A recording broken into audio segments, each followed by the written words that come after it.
I got my son a 7K motorcycle for his 18th birthday this past June. My son is obsessed with automobile and loves motorcycles. In his room he has plenty of models and posters of motorcycles of all types. His bio dad passed away when he was just 12, now I'm married to my current husband and he has kids of his own. My husband has always been against my son's interest in motorcycles.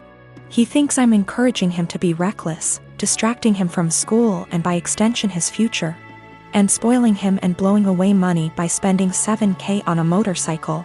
This caused some tension between him and my son, so I told him to stop complaining about it. Around 2 weeks ago, my son's motorcycle went missing. We opened a police report but nothing came out of it. It just disappeared. My husband had a smirk on his face the entire time, just walking around saying, "I told you so. You just wasted your money." This was unbearable to hear, to be quite honest. My mother-in-law visited few days ago. She was talking about the other house my husband owns and mentioned seeing a motorcycle. One that's similar to the one that we lost in my husband's carriage while she was cleaning it. She goes to clean that house weekly even though it's empty. My husband plans on giving it to his kids as inheritance. I was puzzled. I asked if she was certain, but she showed me a photo she took of it which confirmed that it was indeed my son's motorcycle. I immediately rushed to call my husband and confront him about it. He admitted that he took and hid the motorcycle in his garage as a last resort after me and his stepson kept brushing him and his thoughts off about the 7K being spent on something unnecessary and that could cause issues. I blew up at him demanding he return it. He refused and told me he had been considering selling it and giving the money back to me so I could use it wisely this time. I told him I was serious and that I'd call the police. He literally said, "This is a family matter and cops can't do shit about it." I had enough. I called the cops soon as I ended the call with him. The motorcycle was found and returned. But my husband had to be taken in since there was an open file about the motorcycles going missing. He was let go eventually, but he was livid with me. He came home yelling about how awful what I did was and how crazy my behavior was. I refused to engage in the argument, but he told his entire family about it and they judged me for calling the police on my own husband, even though I already asked him to return it. He said he was just looking out for my son and that one day we'll realize that he was right, but only when it's too late. My son isn't speaking to me or my husband. I feel horrible about the whole situation and am starting to think I handled this the wrong way. I purchased a 3-bedroom condo in Toronto, Canada 5 years ago when I was in my second year of medical residency. Soon after the purchase, I rented one of the rooms to my roommate to offset the costs of the mortgage. I live in one room, she lives in the second, and the third is my study/office. She has been a great roommate from the beginning. We aren't necessarily friends, as in we don't do things together for fun, but we get along exceptionally well. The entire roommate/tenant relationship has gone swimmingly up until recently. A couple of weeks ago, my roommate broke the news to me that she is pregnant. The father was a fling of hers, who does not want anything to do with the child. My roommate has decided she wants to keep the child anyways, and raise it on her own. To me that seems like a huge challenge, and I admire her for it. The issue is, while I don't necessarily dislike children, I have no desire to live with a baby. While the condo is a fair size, I will most definitely be woken up by the babies crying at night. My condo is also where I like to come home to and relax, like a haven after a long workday. And the idea of coming home to a baby honestly seems absolutely chaotic. Especially since this isn't my own child, i.e. one that my girlfriend and I decided to have / was mentally prepared for. As difficult as it was for me to do this, I told her essentially what I've written here. And that it would be best if she finds somewhere else to live. I am not rushing her out or anything like that. I have given her 6 months notice. Since any later than that will come too close to the birth. She was honestly quite taken aback by this, and thought that I was being cruel. Her primary concern is that rent has gone up substantially in this city since she signed on with me. I haven't increased her rent since she moved in, so she's essentially paying 2015 rent. She works as a waitress, and will likely need to find a lesser apartment to keep within the same budget. A couple of other considerations are that she was out of work while restaurants were closed. But I did waive her rent for that period. All of the furniture is also mine, aside from her bedroom. so she would need to figure something out on that front as well. Aside from all of the child expenses.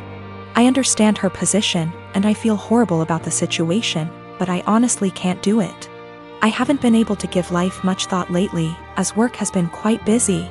Firstly, I have a friend in real estate, and I'm going to see if they can help her try to find some affordable listings.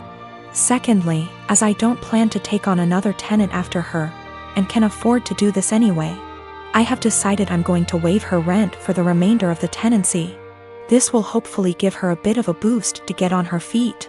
I consulted an attorney to be 1000% sure, and this is perfectly legal. Since I live in the unit, the eviction laws are much more lenient. Her baby will become a toddler, and a toddler eventually becomes a school-age child. Will it really be any better to do this later on? When I came home from work today, I told her that I wanted to discuss the overall situation. Before I even began, she actually apologized to me for how she spoke to me, and for expecting that I would be okay for her to raise her child here. I told her that her apology is totally unnecessary, as her reaction was completely understandable considering the uncertainty of her future. I then told her that I would waive her rent for the REMA.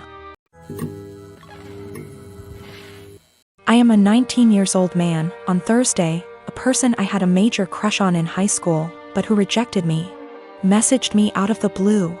She had never contacted me without my contacting her first. And at one point I realized she had me blocked on social media, and so I found it odd that she was suddenly being friendly. After sending a couple of greetings / questions about how I've been, she said that she was going to have some people over and wanted to know if I would get the beer. The drinking age where we are is 19, and she and the people who were going to chill were all 18. The liquor stores in my area all card. I thought it was silly that my being a month older meant I could buy liquor and they couldn't, and so I said I would love to go. She said, "Thanks, I'll pick you up at 7. 7 o'clock rolled around, and she texted me to say she was in front of my house. I went out dressed and ready to chill with some people, and she drove me to the liquor store. When we got there, I asked what beer she wanted me to get, and she told me to get Budweiser. I hid my disappointment as well as I could, but it was her party, so I went in and bought 2 cases of 24. I got back in the car and said, "Let's party," and she was eerily quiet. I noticed that she wasn't driving towards her neighborhood, but rather back towards mine. I thought she had moved or something, but didn't want to press the issue. When she turned down my street, I finally figured it out. She was being purposefully vague about the invitation because she wanted me to get the beer. But she wanted a way out when she told me I wasn't actually invited in the first place. She stopped in front of my house, leaned over, kissed me on the cheek, and said, "Thanks," in her best voice. I deadpanned her and asked when she was going to tell me I wasn't invited. She feigned surprise and said that she never intended to invite me in the first place. I sat in silence for a long, awkward minute, picked up the beer, and walked towards my front door. She got out of her car and frantically tried to re-invite me to the party, but I told her that what she did was the most humiliating thing that ever happened to me. I opened my front door, slammed it a bit too hard, and came back to my room. My sister called me saying that her work had an emergency and she needs to get there ASAP and needed me to watch her kids because no one else can. I rushed over there just to find her husband locked in his game room playing video games. I asked her why she called me over if he was home, and she said he didn't want to babysit because it was his only day off. Sister left, and I started hanging with the kids. I was changing the baby's diaper and the other kids wanted a snack. I told them to go ask their dad to make them a snack since the baby had a blowout and it was going to take me a while to clean him up. Well, their dad sent them back upstairs and told them to ask me again. After cleaning the baby up, I made the kids a snack and their dad came out to eat and told me not to let the kids interrupt him on his day off. By the way, he works part-time from home, 6 days a week. I kind of snapped at him and told him it was my day off too and that he's a useless father and husband if his wife has to rely on her teenage sister rather than her own husband. He started telling me I was disrespectful and didn't understand how hard parenting is, and I told him he clearly doesn't understand how hard it is either since he considers parenting his own children babysitting. He ended up kicking me out, and apparently my sister was forced to come home because he told her she needed to figure it out, since I'm her sister. I feel like I may be the asshole because my sister is mad at me, her husband is mad at me, my mom is mad at me for causing drama, but my dad thinks it's funny and agrees with me. I definitely didn't need to call him names, but I just hate this guy so much.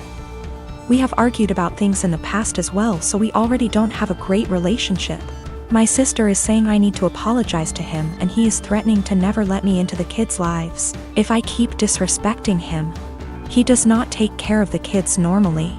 My sister takes them to daycare during the day and then picks them up on her way home. She is the breadwinner and the primary caretaker. I really love those kids and don't have an issue babysitting them. I love hanging out with them. I also don't blame my mother for her being mad at me, just because of the fact that my sister's dumbass husband texted her and apparently told her a much different version of what happened. He told her I was sitting on my phone the whole time being lazy and the kids kept begging me for a snack. Also, I did not yell at him in front of his kids. It was a private conversation.